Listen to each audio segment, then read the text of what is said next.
کبھی کبھی انسان کا دل کسی چیز کے لیے بہت تڑپتا ہے، اتنا کہ اس کے لیے صبر کرنا بھی مشکل ہو جاتا ہے۔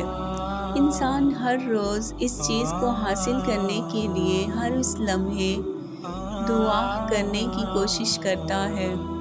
جو لمحہ دعا کے لیے افضل ہے اور اس کی آنکھیں اپنی مانگی گئی دعا کے قبول ہونے کے انتظار میں ہر روز ادھر ادھر تکتی رہتی ہیں اور یہ تو بھول ہی جاتی ہیں کہ اللہ نے ہر چیز کو عطا کرنے کا ایک مخصوص اور بہترین وقت مقرر کر رکھا ہے۔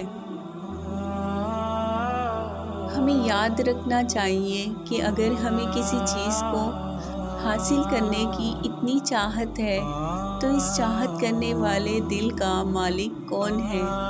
یہ چاہت بھی تو اسی رب نے دل میں ڈالی ہے تاکہ تم اس کے لیے دعا کر سکو اور وہ تمہاری خواہش کو بہترین کر کے تمہیں عطا کر سکے، اور وہ تو خواہش ہی دل میں تب ڈالتا ہے جب وہ تمہارے نصیب میں لکھ دیتا ہے۔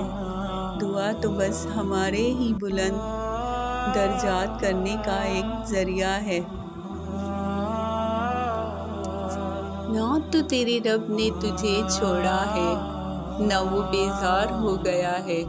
اللہ ہی تمہارا پہلا سہارا تھا اور اللہ ہی تمہارا آخری سہارا ہے۔ تم کتنے ہی گناہگار کیوں نہ ہو، کتنے ہی نافرمان کیوں نہ ہو، جب بھی تم اسے پکارو گے وہ تمہیں جواب دے گا۔ تم پلٹ آنے میں دیر کرتے ہو مگر وہ دیر نہیں کرتا، وہ بس تھام لیتا ہے اور رحم فرما دیتا ہے۔ وہ وقت دور نہیں ہے جب تمہیں تمہارا رب اتنا دے گا کہ تم راضی ہو جاؤ گے۔